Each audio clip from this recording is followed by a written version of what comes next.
May mga times I believe na meron ho tayo mga kanya-kanyang pinagpipray sa buhay. Maring yung mga pinagpipray nyo ho ngayon, inabot na ng ilang buwan, inabot na ng ilang taon, pero parang yung problema na pinapanalangin mo sa Panginoon, na Lord, tanggalin mo to, ayaw ko to, hanggat maaari, alisin mo to. Pero until now, nandyan pa rin siya. Okay?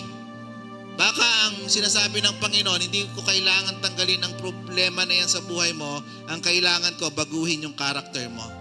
Kasi kung hindi ho binabago ng Diyos yung sitwasyon natin sa buhay, baka ang gusto niyang baguhin yung karakter mo. Because kapag nagbago yung karakter, magbabago ho yung sitwasyon. Tama po ba?